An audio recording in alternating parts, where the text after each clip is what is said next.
Good day, everyone. Good day, everyone. I hope we are all doing well.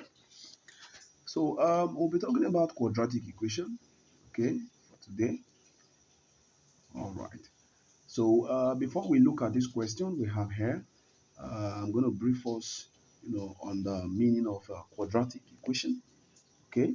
Now, quadratic equation is of the form, ax squared, okay, plus bx plus c equals 0, where A, B, and C are constant, and then the X is the unknown or the variable. Okay. Now, there's something you need to understand about a quadratic equation. And what is that? First of all, you have to understand that a quadratic equation is a type of equation whereby the highest power of the unknown is 2. Okay. And then the results that is normally obtained are called the roots of the equation. Is that okay? So I think these are the basic things we need to know about the meaning of quadratic equation. Okay. Now, although we have various types of various methods used in solving quadratic equation, okay, which includes the factorization method, the formula method, completing the square method, and then the graphical method. Okay, we are going to be looking at all the method used. Okay, but before then, there are some certain things we need to, look at, which includes this particular kind of problem, which is how to derive, a quadratic equation from its roots. Is that okay? And in this video, I'm going to teach us two ways of doing that. Okay, I'm going to teach you the direct method and then the formula method. And then for the formula method, I'm going to teach us how to derive the formula method and then how to apply it as well. Okay. Um, let's begin with this now. Solution 1. They said if 2 and 3 are the roots of a quadratic equation, find the equation. Okay, find the equation. So what we do here is you let x to be your variable.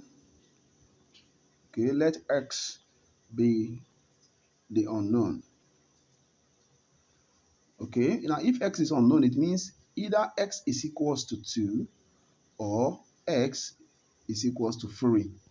Okay, and then from here, x minus 2, if you move the 2 over, will be equal to 0, or x minus 3 will be equals to 0. Okay, so from here, if x minus 2 equals to 0 and x minus 3 is also equals to 0, it implies that x minus 2 multiplied by x minus 3 will be equals to 0. Okay, that's what it implies. Okay, because A is equals to B and B equals to 0, then A is equals to 0 or B is equals to 0, and it also means that their product is equals to 0.